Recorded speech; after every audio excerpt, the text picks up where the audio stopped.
All right, I'm back with another episode of Conversations with Jay. Of course, I got a special guest in the building with me. I'm going to allow her to introduce herself. Go ahead. Peace, y'all. It's the queen of the Ghetto Gospel, Johni Demeatri in the building. How y'all doing today?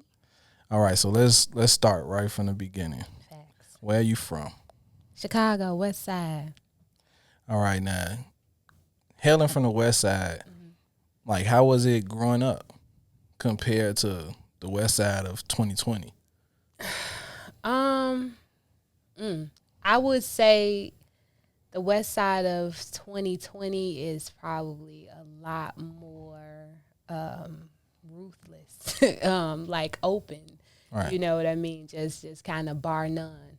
And in a way, I don't know if that's a good thing or a bad thing. I definitely think that there is a certain type of freedom that wasn't around, when I was growing up. And that's why I say I don't know if it's good or bad, because it can be very open-minded and it can sometimes be very, very ruthless, But my childhood was good, and I think 2020 is good for the people that it wants to be good too. So. Right. Now you say the West Side is ruthless, right? Now every time I have somebody from the West Side on my show, I always tell the same story. Mm-hmm. Every time I've ever been out west, I've always witnessed a police chase. Like, I don't know what it is about out west, but I always see somebody running in a vehicle away from the police, and they usually get away. So, yeah, it's been a few. I'm not gonna necessarily say that I've witnessed them, but I won't act like they haven't been around. You know what I mean? And it hasn't been something that that has happened in the past. And most recently, can we cuss? Yeah, okay. Feel free. Shit. But I won't say that that's all I feel about the West Side is ruthless. When I say ruthless, I mean in the sense of the freedom that I'm speaking about that wasn't necessarily a part of my childhood. Now, the freedom can either be very open-minded or it can sometimes be ruthless. Right. You know what I mean? And the ruthless, it does. It gets ruthless. I'm not even gonna act like I'm not ashamed to a certain degree, because there's been kids in 2020, you know what I mean, that's been killed on more than one child that's been killed on the West Side of Chicago, and that's something that is ruthless, and that's the freedom, the bad part of the freedom. That, I mean, I don't know if it's a good thing or a bad thing, because it's definitely a lot of opportunity out, but all in all, it can still, it needs boundaries and balance. Yeah, it's a lot that can be done, like in the city of Chicago, period. Mm-hmm. And when you say there's a lot of opportunity, for some reason, coming from where we come from and seeing a lot of the things we see growing up, we don't understand how many opportunities are out here. Mm-hmm. We don't understand being able to talk to people. Mm-hmm. And we don't know who the person is sitting next to us, but we come up in such hard environments that it hardens us to the point that we don't open up to new things, new experiences. Like the other day I was watching The Chi. I think this was season 1 or something, and they went to the shared aquarium, and one of them said they had never been downtown. And that's a reality for a lot of people growing up in Chicago. All they know is their neighborhood. So I think it's a lot financially that could be done for within Chicago, but also it's a lot that we can do to pass on knowledge to each other, to say, expand your mind a little bit. Yeah, I think that we're taught to be victims of circumstance. We're taught to be, I won't say that we're taught to be victims of circumstance, because a lot of the times, oftentimes, we are a victim of circumstance, and it's just really beyond our control. I think we are taught to be products of our environment. Right. You know what I mean? And just a product of where you come from. So if you come from the West Side and it's gutter as fuck, so are you. You know what I mean? And that's not necessarily the right way, because, once again, because you're so such a product of your environment, you're overlooking an opportunity that's right in your face. Right. You know what I mean? But the only thing that you are taught to focus on is that, oh, okay,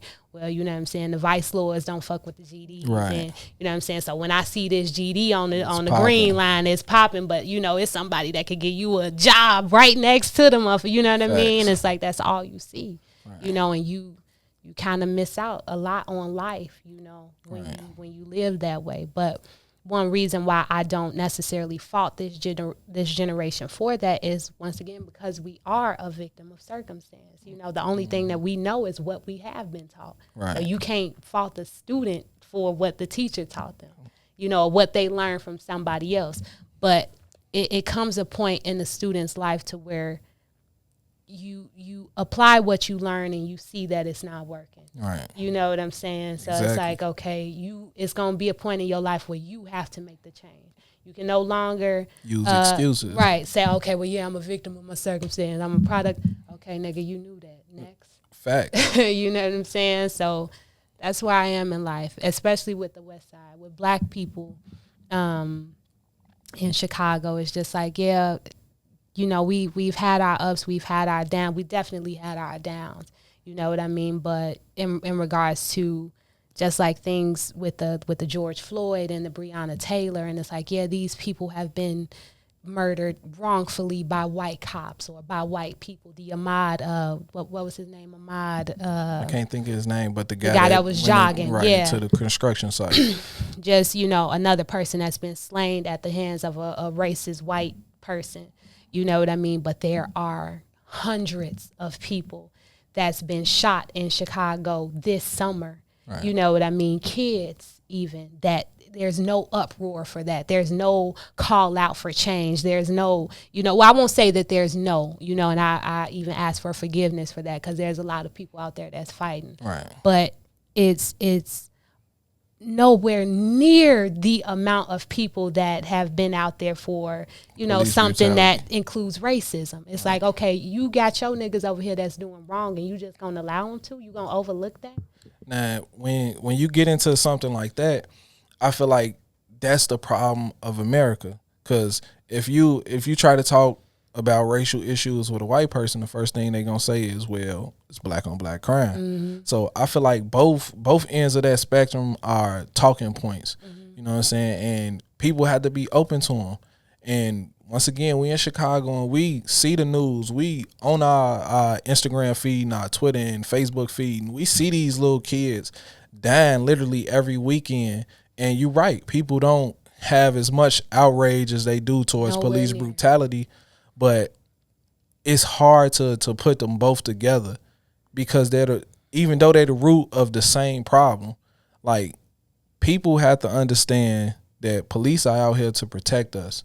You know what I'm saying? That same ruthless, hard background that we come from is why people get killed, why people get shot, which is the reason police are on our blocks treating us ridiculously. So they both one and the same, mm-hmm. and it's just a weird rope that we pull on. You know what I'm saying? Think, and I agree with you 100%. But one reason why I put the responsibility on black people is because it's never gonna change with white people until we change it with ourselves. Imagine you and me. Okay, mm-hmm. We are security for this space right here. Right. And we're our job is to stand outside and secure this place. Nobody can come in. Right. And instead of doing that, we go outside and we fist fighting each other. We just beating the fuck out of each other. We beating ass. Right. And everybody is just coming through.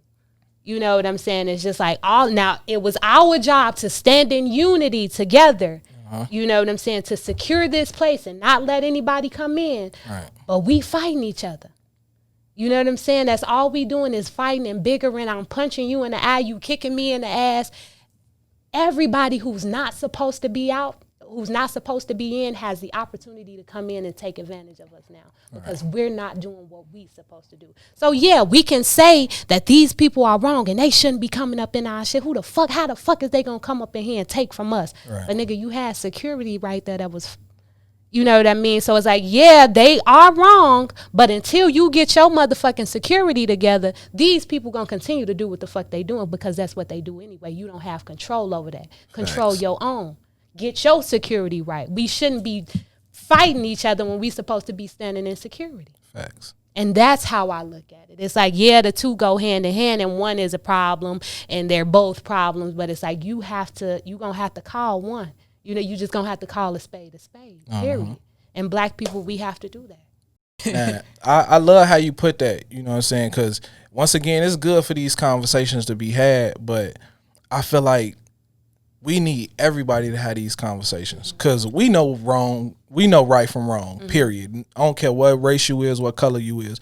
When we see some bullshit, we should be able to point that shit out and say, hey, that's some bullshit. So when you got these, I'm gonna call them savages.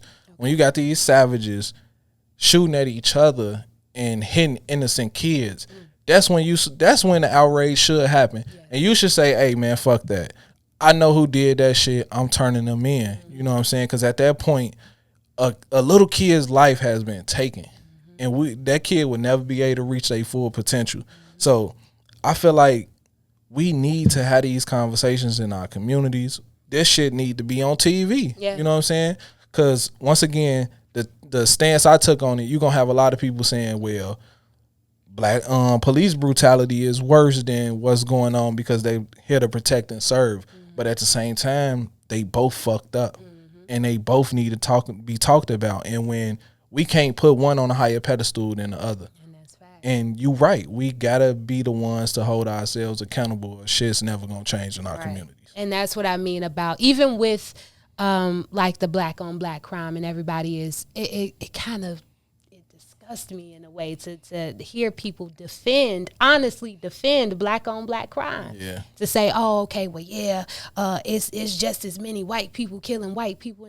Like, bitch, that's their problem. You know what I mean? And if there's a white person that points out black on black crime, it ain't like they telling the motherfucking lie. Right. You know, it's not like it ain't hundreds of people getting shot in a weekend. Facts. They ain't doing nothing but, once again, calling a spade is still a problem that needs to be fixed. Right. Okay, oh yeah, it's white people killing white people too. What the fuck does that have to do with you? And just like black people killing black people ain't got shit to do with them, but they done brought it to your attention. Right. They done gave you enough game to correct yourself. Now, you know the craziest shit about all that is when it came time to riot and loot. It was like all these people that hated each other came together. The only crime was looting. Like it wasn't nobody getting killed. It wasn't nobody getting shot. It wasn't nobody getting stabbed or nothing. Like we didn't hear about none of that. All we heard was these people is stealing shit. So it's like people consciously know and people can consciously stop. So I don't know if it's that much hurt or heartbreaking people where they just say fuck it. I just can't get over this. I got to get my leg back type shit. But I don't personally know anything that can stop violence, honestly. It seems like this is embedded in American culture. Like it's just a part of society. I agree. I think it's a bit of human nature too.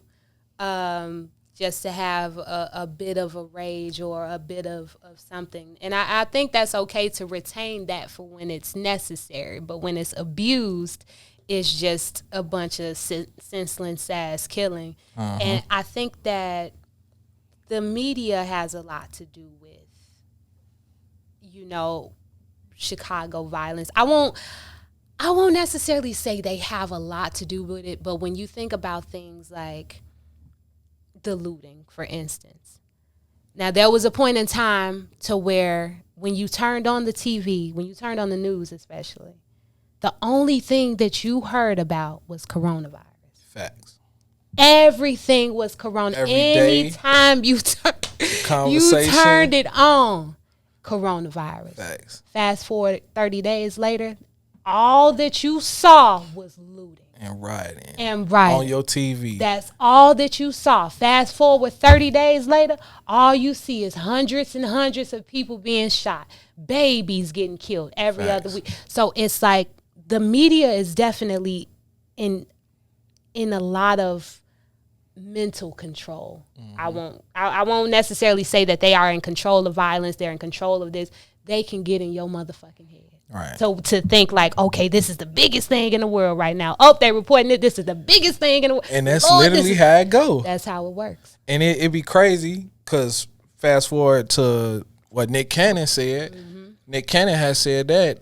I don't know when he said that, but it wasn't recent. Yeah. Somebody brought it to somebody's attention. It went viral, and then it was outrage. He lost his job, and he didn't say anything wrong. Like, everything he said was 100% fact. But once again, the conversation shifted. Mm-hmm. Now we talking about a black man saying some bad things about. I don't know what happened, though. I just know he lost his job. Like, what did he say? Basically, he said white people are barbarians and savages based on where they came from and how they originated in the mountains, and they lived with animals. Therefore, they had to act like animals to survive. And then he said some things about the Jews, which was basically blacks are the true children of God, and the Jews don't want the world to know that. And basically it spread like wildfire. Like I say, I heard him say that at least a year ago. Yeah. So once again, that's how the media shifts the narrative. They can change anything and just say, hey, forget about this. This was important now. And that's crazy. Was it insulting? Whatever he said, if it was vice versa, would it have been an insult to black people? No. Because before he said it, he apologized before he said it. He said, I don't want this to be taken the wrong way. I'm not coming from a place of malice or anything. Okay. You know what I'm saying? Then he went into what he said. He actually said, I don't want to get in trouble for this. So I can't say that they shouldn't feel any type of way about it. But if I'm in a room and I hear white people talking crazy, I'm not necessarily going to get offended by it. I will step in and check them, but I'm not going to be like, it's not going to ruin my day. Right. Yeah, I just know, like, when it comes to the race card, I know we be good for that. Facts. You know what I mean? And it could be something on the opposite side of the foot. You know what I'm saying? That could be the exact same that will, like, completely fly. Mm-hmm. You know what I mean? To where it's like, just say for instance, it could be a white girl sitting right here. I could be going in on this white girl and just completely calling her white, and it's just like, oh yeah, Karen and this, that, and the third. And she can sit up here and try to do that same thing to me. It's going, and it's going up. It's like, right. Bitch, what you say? And it's like we have that sense of entitlement that obviously we earned. You know what I mean? That we should have, that should not be taken away. We should have that freedom of speech to be able to talk, right. But it can sometimes be abused. And I've witnessed it before, to where it's like, okay, we know you black, you know what I mean? We know you that had a hard life. We know your ancestors that had a hard life, but it's right. Like, my nigga, we living in the present day now. You have to be able to communicate what you're saying in a way that does not come off insulting. Everybody know you telling the truth, right. But it can't be like, oh yeah, these motherfuckers animals. Or you know what I'm saying? Or y'all some barbarians in this bitch. We the only true. And that's another thing that I don't necessarily like about us, is that we have to, and it comes from, once again, being down so long and then learning your worth. Uh-huh. You know what I mean? I've been down on my luck so long, but it's like, man, I come from a queen. I come from this. And it's just like, you think that you trump everybody else because you come from royalty. Right. And I feel like that's wrong. You're not supposed to think that you better, or think that you was the first, or think that you this. It's like, no, you are who I am, and I stand secure. You ain't never gonna be better than me, but I'm never gonna be better than you, and I don't want to be. And I think it's a lot of resentment that we have. It's a lot of anger that's never gonna get us nowhere. Facts. You know what I'm saying? We have to be able to stand as united black people as a family, but it's not because I want to be better than a white. I'm not standing with my black brother because I want us to be better than this white man. Right. I'm standing with you because you mine. You belong to me. I belong to you. So it's like we're one.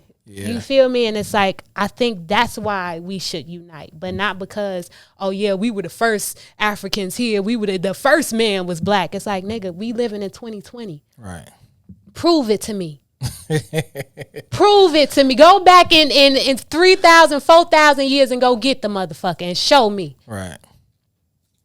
I mean, what you just said is something for not just black people, but all people. Oh, like, yeah. We shouldn't look at each other and judge or nothing. But once again, we so deep in our own ways and how we're treated or how we've been treated in the past that certain shit will never get overlooked. And it take time to change shit. That's why I say I don't actually know a cure or a cause that can change anything that's going on, because it's fucked up out here. It's fucked up. That's the only explanation I got. And it's hard to reach people. You know what I mean? With a lot of the stuff that we are communicating about now, you got to be a very open-minded motherfucker to even carry on this conversation for this long. Right. You know, before you get mad and say, you know, fuck, man, this bitch, I don't fucking shit talk about. For real, you know though. what I mean? For But real, you have though. to be somebody who thinks with the left and the right side of your brain to say, oh, okay, well maybe if I consider the other side, and I know that the other side has feelings as well, and sometimes I do be fucking up. Yeah, they fucked me over, right. But it's like I took a lot of that and started fucking myself over. Right. You know what I mean? When I could have just rightfully been a victim of circumstance, I took that victimization and made myself an enemy. You know, and it's like we do that, and that's something that we have to correct if we're ever gonna stop anything or progress. You know, like you said, there's not a cure for the common cold. So you know we ain't gonna be able to stop a nigga from killing another nigga if they doing wrong. But it's like if we try to just heal or open our minds to another dimension or another degree to where it's like what you've been taught is not what it is. You know, you've been taught everything half-assed. Be learning and knowing that we don't even know about ourselves. Yeah. You know, I learn something new about myself every day, just living in my own head. Right. You know, and that's what we need to do as black people. It's just like just search your soul, open your mind, think more open-mindedly. You know? All right, now let's shift the conversation a little bit. Now, you are a singer. Yes. So I'm not gonna classify you because you already told me what you were. So we're gonna get into that in a minute. You know what I'm saying? But how long have you been singing? Probably all of my life. Just as far as being in love with music, in love with singing. Yeah, for as long as I can remember, but doing it professionally, to where like an in-studio type of singer, I would say probably like 3-4 years. So are there any artists that you was like, growing up, you was like, man, that's my motivation. That's what I want to be like? Man, too many to name. Too many to name. I grew up really old school. I don't know if you could tell, but I grew up very, very old school. So I used to listen to people like Aretha Franklin and may God rest her soul, Aretha Franklin and Anita Baker, the OJs, the Whispers, you know what I mean, Gladys Knight. I used to listen to a lot of those people.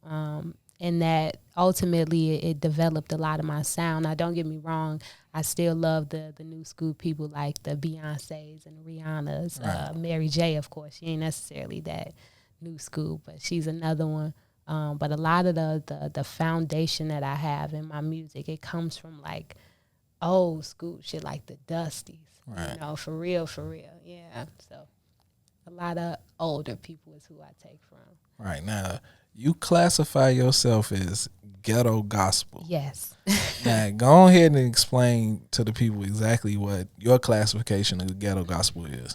I think this whole conversation that we just had is like a ghetto gospel sermon. You know what I mean? So where it probably has a lot of crooked conversation in it to where we could be using a little profanity or you know what I'm saying, using slang and shit like that, or being a product of our environment through the conversational parts of it. But it's like, it's still speaking the gospel, and it's still speaking the truth and freedom and how we could just get that message out. And I think my music conveys that, to where it's like I'm still spreading the gospel. I'm spreading the good news. Well, sometimes the news ain't always so good, but I'm speaking from the God in me. Right. You know, and the ghetto, shit, you know, the ghetto is just ghetto. You feel me? Ghetto gospel. Hell yeah. It's still food for your soul. You know what I'm saying? Absolutely. And I feel like how you label your music, a lot of people that don't come from our environment, you know, everybody seems to love our culture that we come from, but a lot of people don't actually understand it. You know what I'm saying? So when we can have conversations like we have, I think it pushes the culture forward, and it gives a better light on who you are as a person.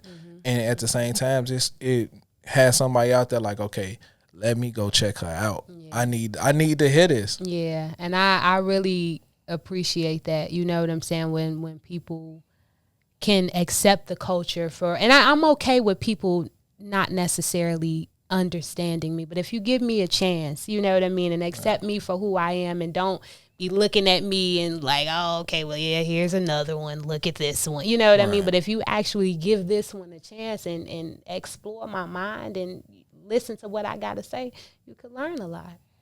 You know? Now, let me ask you, for a long time, people were saying like hip-hop is dead. They don't make real music anymore. And now it seems like true R&B is dead. Like, how do you feel about that? Or are people just not open-minded to the new music? Yes, I think that's it exactly. I'm pretty sure back when motherfuckers was writing on stones, they had a problem when sheets of paper came out. You know what I mean? But it was something better for that generation.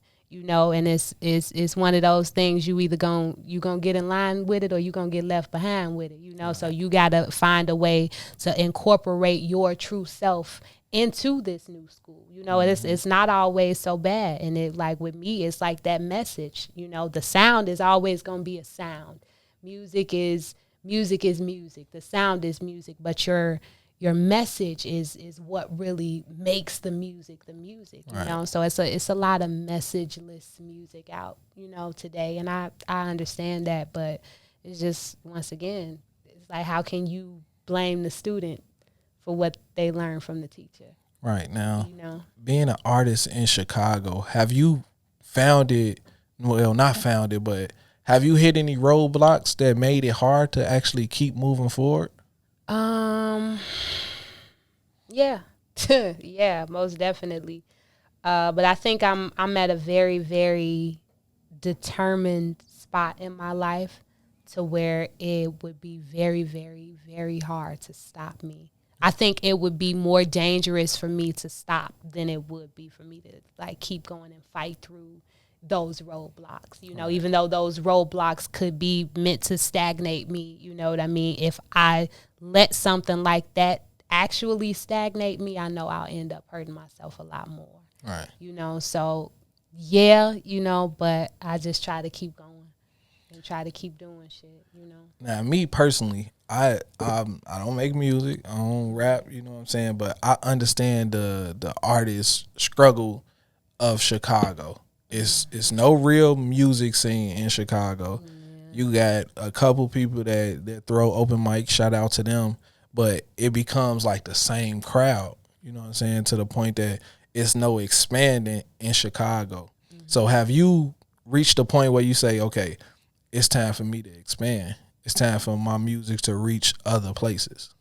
Yeah, I think I was on that even before I released my first song. You know what I mean?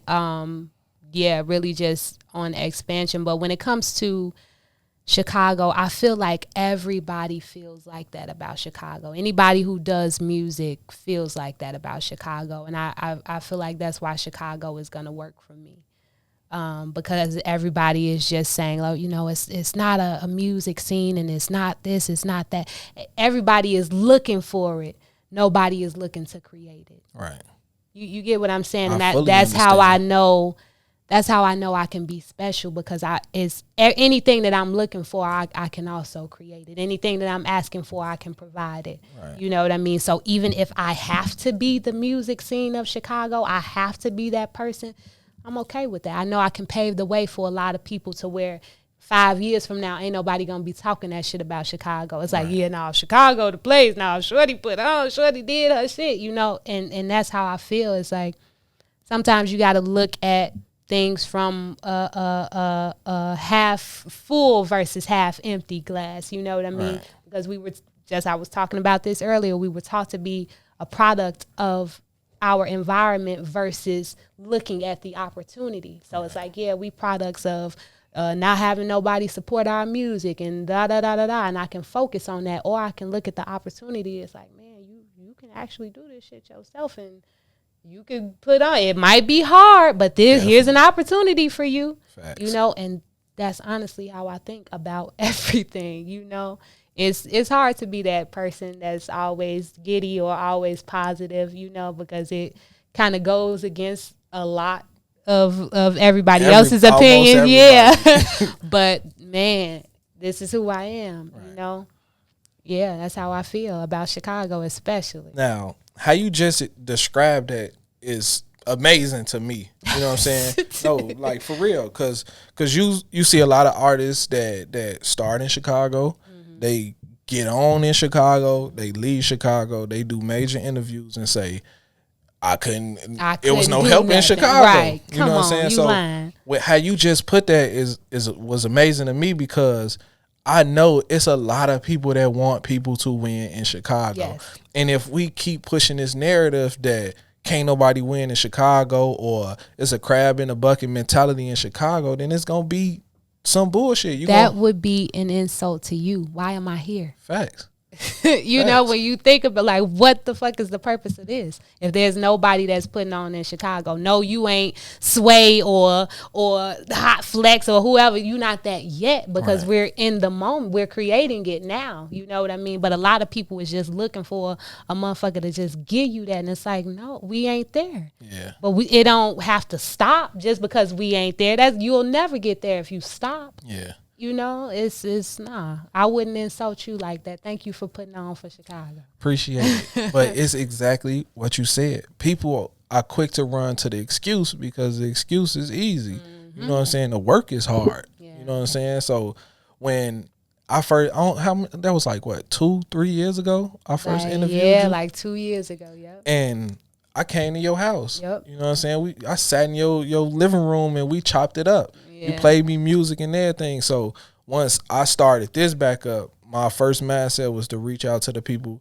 that, one, I fuck with, and two, that fuck with me. Yep. You know what I'm saying? So it was only right that we sit down and chop it up. And I've seen the growth in your music. Yeah. I remember you dropped the remake to, was it Dirty Diana? Yes. And I text you, I was like, man, it took some balls to do this. You know what I'm saying? I ain't gonna say what your text back does, but to see you still pushing and grinding and still dropping music is amazing, because a lot of people would say it's too hard. Mm-hmm. I'm not getting enough plays. I can't get my music played. But you said, fuck that. I'm gonna stick to the script. And you've been played on Power 92, WGCI. So somehow you figuring out how to navigate through this crab in a bucket mentality city. Yeah. You know what I'm saying? And it goes back to, once again, being at that determined spot in your life to where it's like roadblocks, they can hurt you, you know what I mean? But if you stop, that shit's gonna kill you. So you might as well go ahead and get that little pain or whatever you gonna go through with these roadblocks and keep going. Because if you let this shit stop you, it's a done deal. Right. You know what I mean? And I like, that's just how I feel, and it's supposed to be that way. When you think about planting a tree, you know, you put some seeds in the ground and you water it a little bit. Next week, it's not going to be no fucking tree. You might have a little bud here and there, you know, but it's like, things take time.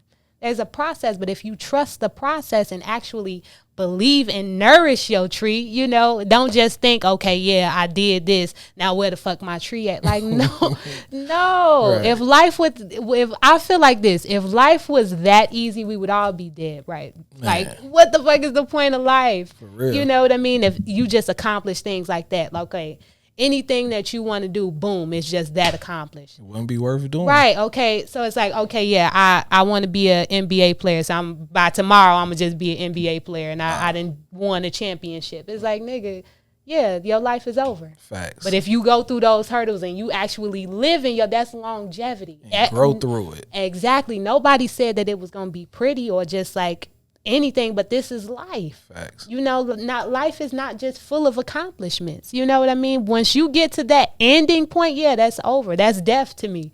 You know what I'm saying? It's like, okay, I done everything that I can do.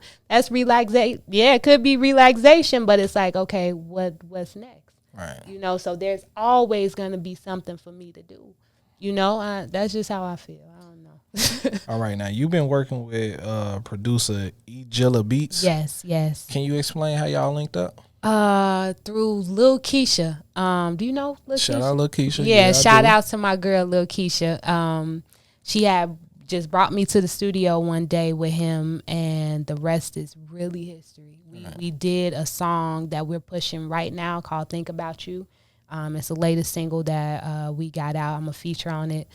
I did the hook, Jilla did the beat, and of course it's Keisha's song.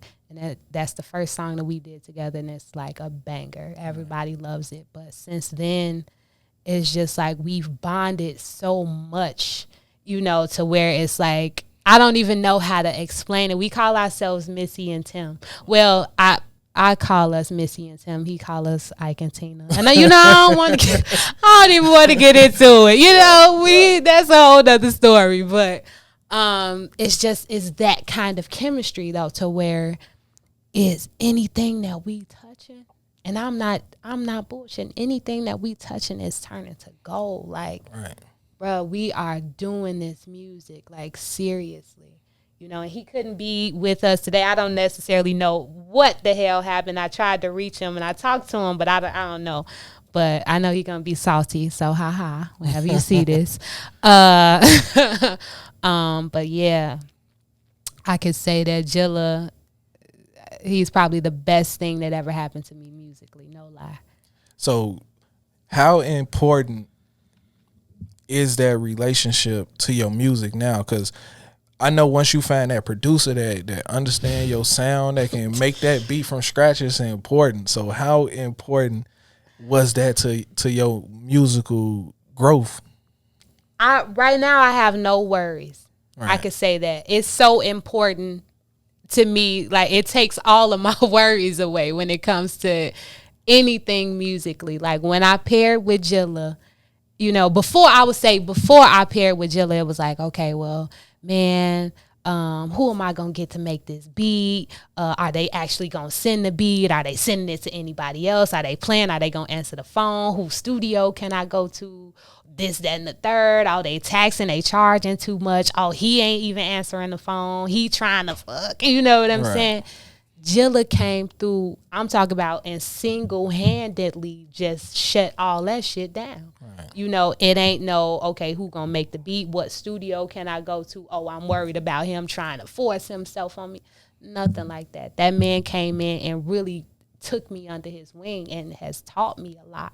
You know, he taught me a lot about self-sufficiency and making it on my own. I have quit my job fucking with Jilla. I ain't gonna say, it's time. It's time. I'm not gonna say he is the reason that I quit my job. Definitely won't blame him for that. But I quit my job once I became a part of his establishment. Right. You know what I'm saying? And I have not looked back. For real, you know. So he's taught me a lot, and single-handedly, like I said, he solved a lot of issues that I was having, and that's how I know he's a godsend. I know God sent me to him. I know God sent him to me, right. You know, because we became too important to each other in a short amount of time. I haven't even known that man a whole year, right. And boom. Yeah, for real. Magic. 2 more questions. Okay, yeah. I'm having fun now. All right, so I was on your Instagram, and I like to go on people's Instagrams before I interview them, just to find something to ask them about. You know what I'm saying? So I ain't gonna describe the picture and what you holding in the picture. You know what I'm saying? God. But I want you to explain to me like the message behind the message. Okay. So it says, "Dear Black man, it's time to stop allowing society to convince you that you're a public enemy. Correct yourself, protect yourself, and become the leader that you were built to be. We're behind you every step of the way." So what is that message? The message is pretty much everything that we talked about earlier in the interview. Just accepting accountability, understanding the part that you do play in society, and the part that society has played to you. Rightfully, you are a victim of circumstance, Right. but don't allow that victimization to make you believe that you are an enemy. Correct yourself if you have. Protect yourself, if you of course you must, but if it comes a time to actually protect yourself, do that shit. And so will I, Facts. by any means necessary. And that's what that item that I'm holding represents, the by any means necessary. I already knew. All you had to do was be looking out the window. I was Right. like, okay, there it go. All right, so let the audience know where they can find everything Johni related. Yes. So you can find me on all music platforms at Johni Demeatri, and it's Johnny like John with an I, and Demeatri is a little complicated. It's Demeatri, Johni Demeatri. You can follow me on all social media at Poetic Luscious. It's not Poetic Justice. It's Poetic Luscious. Sound it out. Y'all can spell luscious now. That's it. All right, now I want to thank you for coming and chopping it up with me. No problem. I want to thank you for having an open and honest conversation with me. Absolutely. And I just want to thank you for spreading your positive vibes all over my show. Sure. You know what I'm saying? So I appreciate you for that. Anytime your ass got me all the way in the boondocks. Hey, I live 5'2", But I would do this every day if I had to. No Hey, bullshit. Me too. I actually love what I'm doing because what's crazy is I didn't look at it like this as far as spreading messages, spreading positive messages, and letting people know that, hey, it's bigger and better out there. Yeah. Until I made a Facebook post the other day, and I basically just asked for people to interview. Yeah. And I got an email. Like, I literally got an email from somebody PR team saying that this man is a multimillionaire. He want to come sit down with you. And I'm like, okay, now this is what I'm doing it for. Because Yes. I want people to understand, like, man, no matter what you go through in life, like, it's always a level up. Hell you know what I'm saying? You just yes. can't get stagnant in life. So that's what my Think platform about is it. about. We interviewed last time at my house, and it's like we already in like a bigger and better, situation Facts. right here. So it's like that's growth, obviously. Yeah, so I'm proud of you for sure. hey, thank you. I appreciate you once Yeah. again. Thank you. No problem. Shit, anytime. Hey, y'all, that was another episode of Conversations with Jay. Peace.